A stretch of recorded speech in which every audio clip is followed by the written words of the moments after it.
ने आयकर विभाग के छापों पर टाइमिंग को लेकर सवाल उठाए हैं। आपको बता दें कि संसद के दोनों सदनों में कांग्रेस छापेमारी का मामला उठाने वाली है।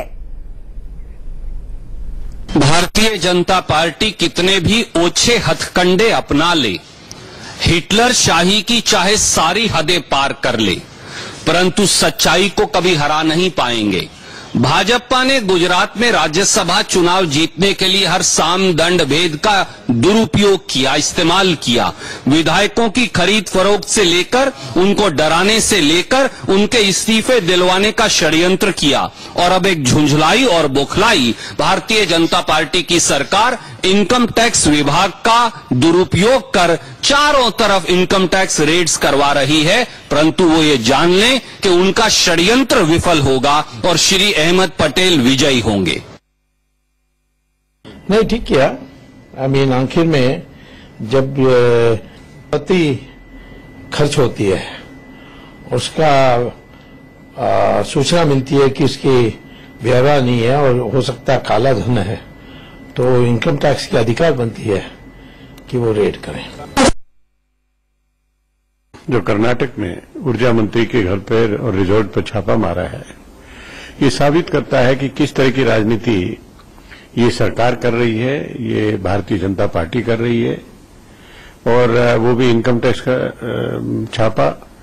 ये सब विदित है कि गुजरात से आए हुए एमएलए स्वेच्छा से वहां पर उनके यहां पर रुके हुए हैं और उनको टेरराइज करने के लिए, उनको धमकाने के लिए, उनको प्रभावित करने के लिए इस तरह की कार्रवाई मैं समझता हूं कि निंदनीय है और राजनीति का ये सबसे निम्नतम स्तर आज पहुंच गया है इस कार्रवाई से।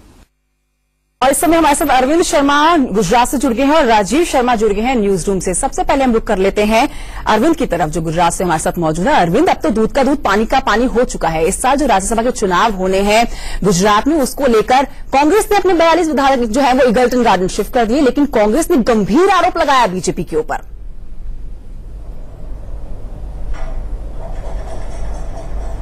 देखिए, भले ये मामला अप्रत्याशित ना हो, लेकिन गुजरात कांग्रेस के लिए तो कंचन सर मुंडाते ही ओले पड़े वाली स्थिति हो गई है। कांग्रेस ने अपने विधायकों को सेव करने के लिए बेंगलोर भेजा था और वहां रेड पड़ गई, तो गुजरात कांग्रेस के लिए तो कहीं ना कहीं सर मुंडाते ओले पड़ने वाली स्थिति हुई।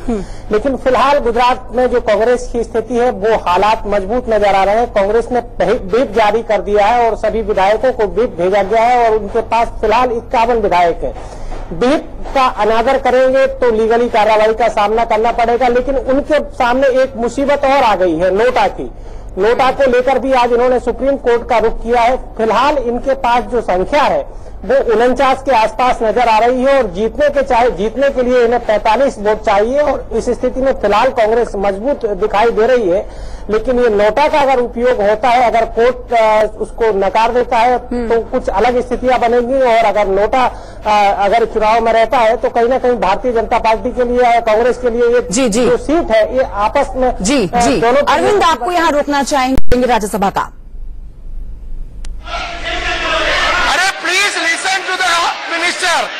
Sir, let me please listen to the minister. Statement has been made. Members resume their seat. The chair want to listen to what he sit down. Honorable leader of the opposition. No, please. I am requesting you, please. No, please. Sit down there. This is not. See, Anand Sharma raised the point. Leader of the opposition. And finance minister is on his legs to reply to that. The chair wants to listen to that. All of us want to listen to that. Sit down. This is for the finance. Okay, sir. Yes. Yes. Both yesterday and today, two separate issues were raised. Yesterday the issue which was raised, maybe in terms of strict legalisms, I may be tending to agree with Mr. Anand Sharma. But that was a circular which the Election Commission had brought out in January 2014. So don't link it up with today. I think that clarification should go. Yeah.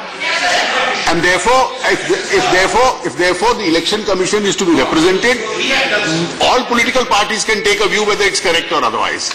And let me say, with regard to the issue you have indicated today, please get instructed correctly. In that resort where your MLAs are staying, no search has taken place. no MLA has been searched.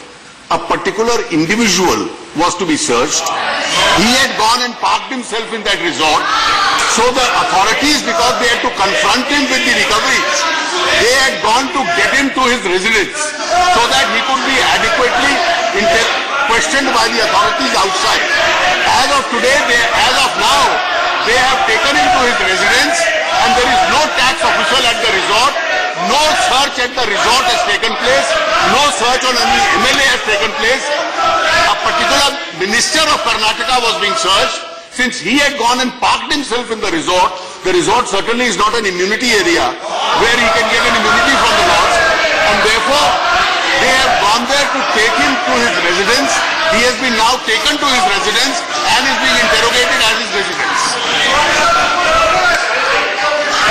The finance minister has said, I will say with due respect, it is becoming increasingly a trend to brazenly abuse state power and the agencies of the state, whether it's the Enforcement Directorate, whether it is the IT, or whether it is the CBI. Now the timing is important and significant. And the place. Because it is this minister who was coordinating the safety and security. There is a search on 39 locations, not on this resort, since he voluntarily chose to park himself in the resort. They were duty bound to get him from there.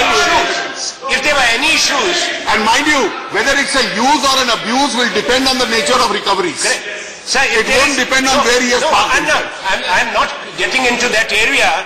If there were issues, there are ways the agencies function, whether the notices are given, whether the person has done something which is violative of law. But the time, the place, the venue, but more important, it is this minister who, and the purpose. Everybody knows, it's in public domain, that the minister and his brother, who is an elected representative, have been coordinating the safety and the stay of the Gujarat MLAs. That's why it is a targeted timing. No, I'm not saying. It's a timing. Does that give him an immunity from taxation laws? How can Does that give him a right to accumulate crores of rupees? It is to convey a message. This is the way. This is the way the state is conveying a message that forget about anything else. The person who is facilitating even the stay can be targeted and his residence raided and he raided. Sir, I'm sorry to say, it is not a coincidence. A finance minister, we respect you. If you say that this is a coincidence, that it happened today, it happened in Bangalore, it happened against a person, then I'm sorry, this thing will not buy. This targeted. अरे बाढ़ में तो देखिए, देश में बाढ़ आती है तो प्रधानमंत्री विदेश भी जाते हैं। क्या आपके विधायकों को वापस ले जाए तो आपके अगवा कर ले? आपके गुजरात के एमपी यहाँ बैठे हैं, क्यों नहीं गए बाढ़ में? सबरकांठा में एमपी बैठे हैं, let me now एमएलए को बोल रहे हैं, let me turn to मंत्रियों को now to ऐसे नहीं होगा। LOP, yes, LOP, please.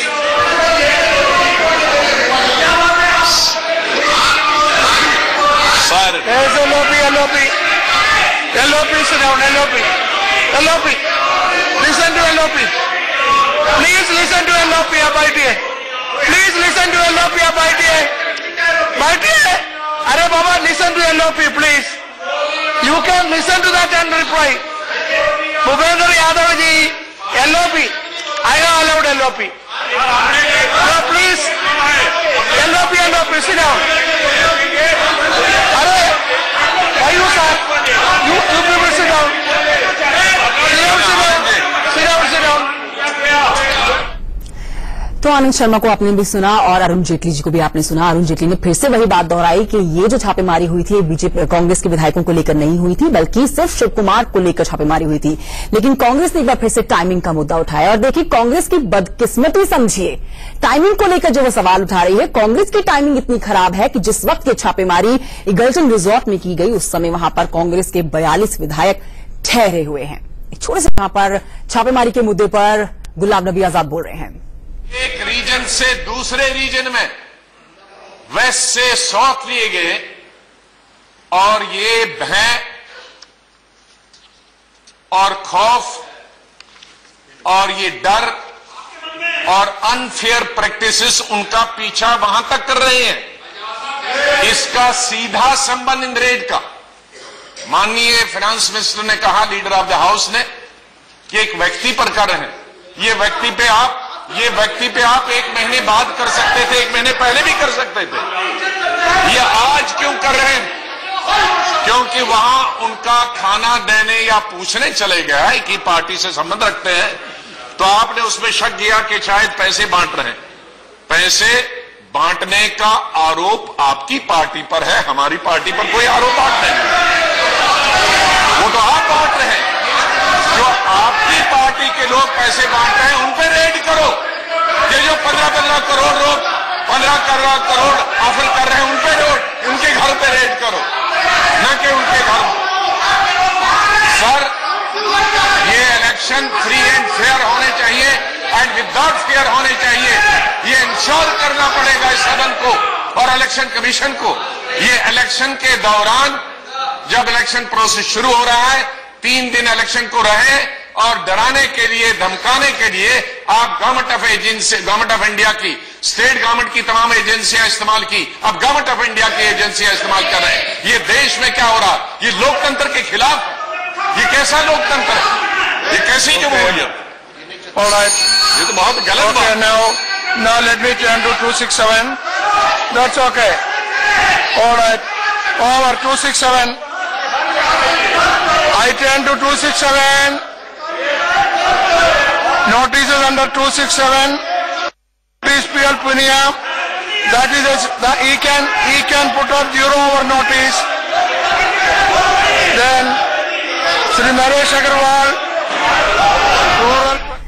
तो जैसा कि पहले ही इस बात की संभावना जताई जा रही थी कि संसद के अंदर ये मुद्दा जोरदार तरीके से गर्माएगा और वही हो रहा है। छोटे से ब्रेक। और जो आदमी धोखा खा जाता है चेक बाउंसिंग से, वो सर निराश हो जाता है, क्योंकि इनके समय में चेक बाउंसिंग के लिए कोई कड़ा कानून नहीं आया। तो मेरा निवेदन सर ये है कि ये जो डिजिटल ट्रांसैक्शन, मैं सरकार की आभार प्रकट करूंगा कि डिजिटल ट्रांसैक्शन से भ्रष्टाचार पे कड़ी चोट आई है और उसके लिए चेक की ऑथेंटिसिटी सुरक्षित करनी होगी। मैं माननीय वित्त मंत्री जी से ये आभार करूंगा कि जो भ्रष्टाचार इन लोगों द्वारा फैलाया गया, तो लंबे समय तक इन लोगों ने भ्रष्टाचार किया, उस पर जो चोट बजी है तभी चिल्ला रहे हैं। तो उस भ्रष्टाचार की कार्रवाई को जारी रखा जाए। भ्रष्टाचार पे कोई। इस बीच आपको बताएं कि हंगामे के बीच राज्यसभा की कार्रवाई पूरी तरह से जारी है। छोटे से ब्रेक के लिए रुके।